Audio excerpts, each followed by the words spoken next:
பக்தர்களுக்கு என் அன்பு வணக்கங்கள். ஓம் சாய்ராம். என் அன்பு குழந்தையே, இன்று உன்னிடம் சொல்ல வந்த காரியம் என்ன தெரியுமா? நீ என் வாக்கை கேள் என்று நான் சொல்லவில்லை.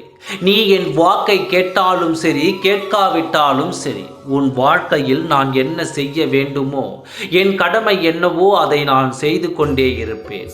என் மீது நீ எத்தனை வருத்தமாக இருந்தாலும் எதை உனக்கு நான் தர வேண்டுமோ அந்த நேரத்தில் தானே கொடுக்க முடியும்.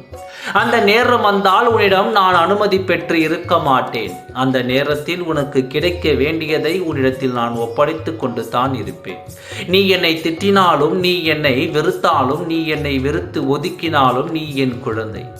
உன் வாழ்க்கையில் நான் எப்பொழுதும் இருப்பேன். நீ வேண்டாம் என்று நினைத்தாலும் உன்னை விட்டு நான் ஒதுங்கி இருக்க மாட்டேன். உன் சாயப்பா என்றென்றும் உனக்கு துணையாக இருந்து நான் உனக்கு கொடுப்பதை என் கடமை தவறாமல் உனக்கு நான் கொடுத்து கொண்டே இருப்பேன். இது என்னுடைய உரிமை. யாருக்காகவும் என் உரிமையை நான் விட்டு கொடுக்க மாட்டேன். என் குழந்தைகளாகிய நீ இப்பொழுது நீ இதை கேட்டுக்கொண்டு இருக்கிறாய் என்றால் உனக்கு நான் கொடுக்க வேண்டிய நேரம் வந்துவிட்டது. பல காரணங்களாக என்னிடம் நீ கேட்ட ஒரு காரியத்தை இன்று உனக்கு நான் நடத்தி கொடுக்க போகிறேன்.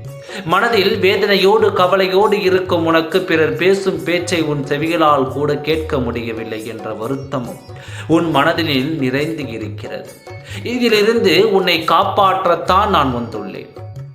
உன் வாழ்நாளில் நீ பட்ட கஷ்டங்களை எல்லாம் மாற்றி இன்று ஒரு புது அனுபவத்தை கொடுக்கத்தான் உன் சாயப்பா வந்துள்ளேன். உன்னுடைய கண்கள் கலங்குகிறது என்று எனக்கு தெரியும். இந்த கண்ணீரை பார்க்கத்தான் இனிமேல் இந்த கண்ணீர் உனக்கு நிரந்தரமாக கூடாது என்பதற்காகத்தான் நான் உன்னை தேடி வந்துள்ளேன்.